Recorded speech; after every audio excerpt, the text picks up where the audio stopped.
My phone buzzed at 9:30 on a Tuesday morning. Credit alert. $22,700. One transaction. I opened the email. Maldives Luxury Resort. 5-star. All-inclusive. Booking confirmation in my name. But the guest list? My parents, my sister. I stared at the screen. I hadn't given them permission. I hadn't even seen them since Thanksgiving. How do you prove your own family is stealing from you? Because that's what this was. Theft. Fraud. Identity theft, if we're being technical. And here's the thing. Nobody believes you when you say your parents did it. They think it's a misunderstanding. A family issue. Something you should handle privately. But I had proof. I had the confirmation email. The timestamps. The records. That was just the beginning. Stick with me. You'll want to see the receipts. And hey, drop a comment. Where are you watching from? What time is it there? Hit that like button if you're already hooked. Because what they didn't know? I keep everything. Let me back up. I'm the responsible one. Always have been. I worked 2 jobs through college. Paid my own tuition. Built my credit from 0 to over 720 by the time I was 26. I'm a financial analyst now. I manage budgets. I audit reconciliations. $1-million accounts. At home, I kept a binder for every bank statement since I was 18. My coworker used to joke I was paranoid. Turns out I was just prepared. My sister? Different story. She got her tuition paid. New car at 16. Every bad decision bailed out by mom and dad. Defaulted on credit cards? They paid them off. Crashed the car? They bought her another one. Got fired for no showing? They called it finding herself. I love my family, but I learned early. There's a difference between helping someone and enabling them. That difference came to a head last Thanksgiving. My sister wanted me to co-sign a $40,000 car lease. You make good money now, my mom said. Why can't you help your sister? Because co-signing a $40K lease for someone with 3 defaults isn't help, I said. It's enabling. My dad's face went red. You've always been jealous. I wasn't jealous. I was just done being the backup plan. I left early that night. We didn't talk for months. I didn't think much of it. Until that credit alert. I still had the group text from Thanksgiving.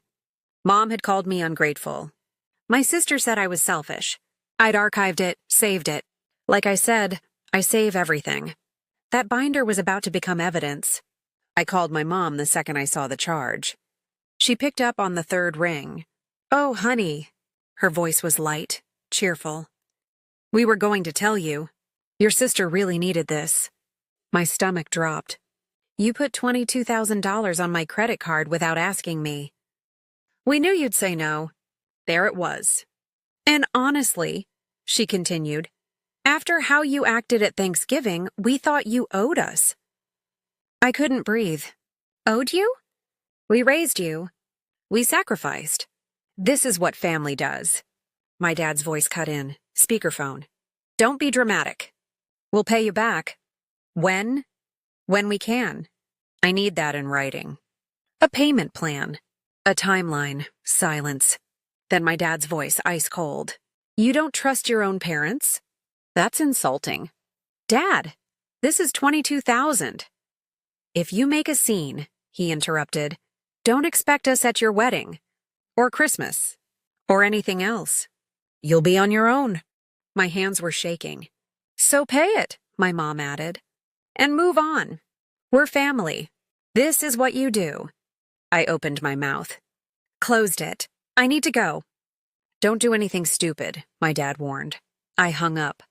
I sat there staring at my phone, my credit card statement open on my laptop.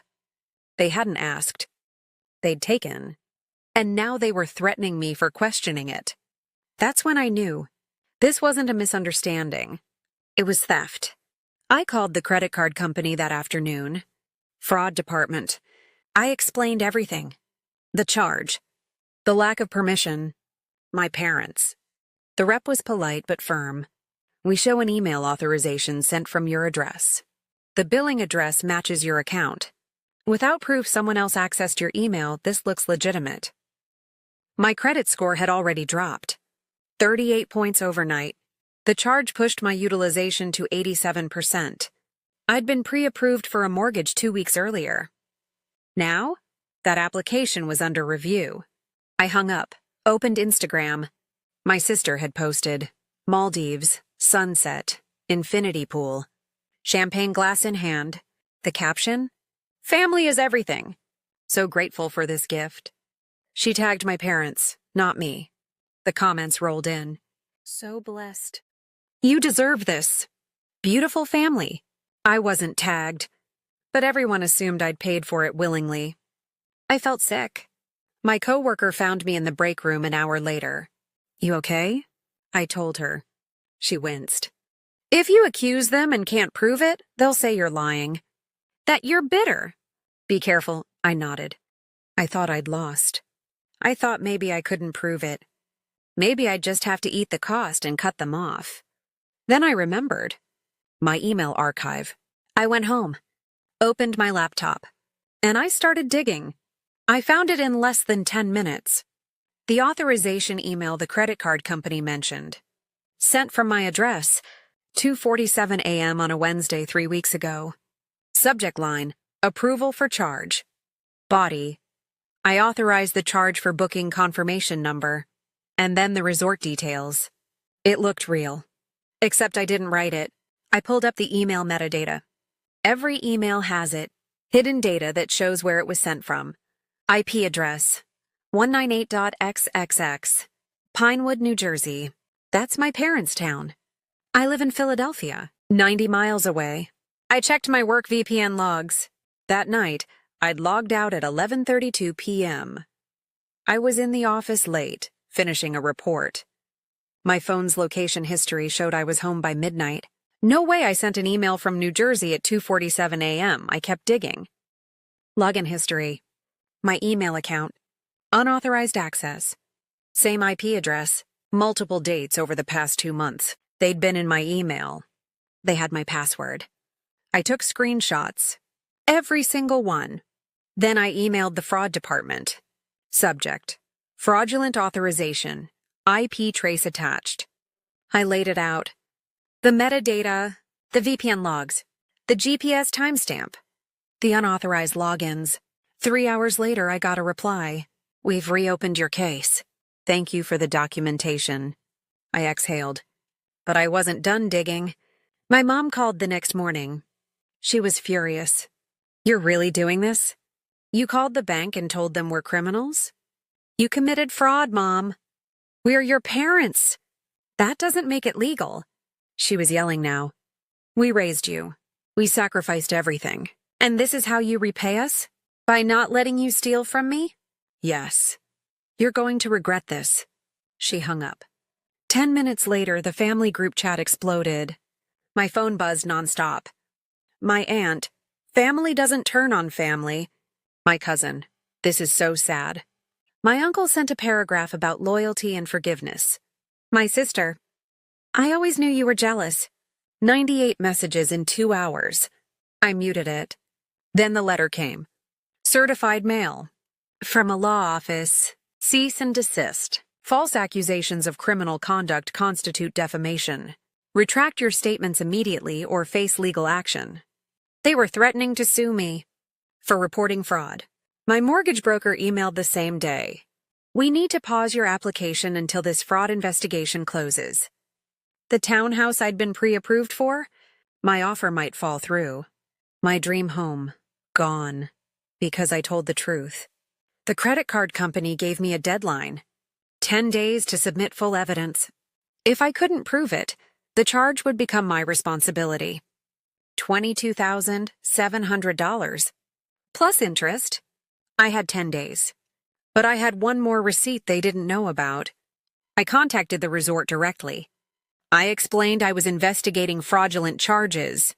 I requested a copy of the full booking file under consumer protection laws. They sent it within 48 hours. Attached.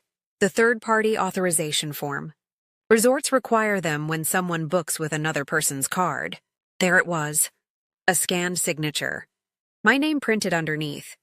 But it wasn't my signature. I pulled out my credit card, my bank statements, my work I-9 form. I laid them side by side. My real signature? Smooth, left slanted, tight loops. The one on the resort form? Choppy, right slanted, wide, uneven loops. Completely different. I took photos. High resolution. Then I called a notary I knew from work. I showed her everything. She examined both signatures. "This isn't a match," she said. She drafted an affidavit. Signed and sealed. "I certify the signature on the resort authorization form is inconsistent with the known signatures of the cardholder. Notarized, dated, official, I had it. Hard proof. Forgery." I walked into the police station that afternoon. The officer at the desk looked up. "I need to file a report for identity theft." He handed me a form. "Do you know who did it?" I paused. "Yes, my parents." He looked at me, then nodded. "We'll need all your documentation." I handed him the folder. Police report number 2024-8371. Now it was criminal, and I knew exactly why they'd done it. I ran a public records search that night. It's legal. Anyone can do it online. I typed in my parents' names. The results loaded. Chapter 13, Bankruptcy. Filed 9 months ago. Case number 23-44918. Payment plan, $870 a month for 60 months. Wage garnishments active. I sat back. They were broke. I searched my sister's name next. 3 civil judgments, credit card defaults. Total, $31,447. No repayment visible on any of them. I stared at the screen. They couldn't book a hotel room on their own credit. They had nothing left. The Maldives trip wasn't a mental health break. It was a performance. Proof for the extended family that they were still doing well. Still successful. Still worth respecting. The Instagram post made sense now. The group chat. The threats. They couldn't let anyone know they were bankrupt. And I was their last financial resource. The only one with good credit. With money? With access. I thought back to Thanksgiving. The car lease. The anger when I said no. They weren't just mad. They were panicking. Because I was the only option left. And when I refused, they took it anyway. Desperation plus image control? That was the motive. Now I understood. But understanding didn't mean forgiving. It was time to act. I contacted a consumer rights attorney the next day. Free consultation through my work's employee assistance program. We met over Zoom. I showed her everything. The emails. The signatures. The police report. The bankruptcy records. She leaned back. "You have a strong case. Civil suit to recover the full amount plus damages and fees. Given the evidence, you'll win. What do I do?" "File in small claims. Your state limit is $25,000. Keeps costs low. They won't be able to afford an attorney anyway." I nodded. "Do it." I hung up. Then I went methodical. I froze my credit with all 3 bureaus. I changed every password, email, bank accounts, credit cards. I enabled 2-factor authentication on everything. Then I drafted a letter. Certified mail. Return receipt requested. You have 10 days to remit $23,900, the original charge plus interest and fees, or I will file a civil claim and cooperate fully with the criminal investigation. This is not negotiable. All future communication must be in writing. I printed it, signed it, mailed it, tracking number saved. 10 days passed. No payment. No response. On day 11, I sat down at my kitchen table, opened the state court e-filing portal, uploaded my claim. 47 pages of exhibits. Filing fee, $85. I clicked submit. Case number SC-2024-03382 filed. They had 30 days to respond. It took them 4 to break. The hearing was set for a Thursday morning.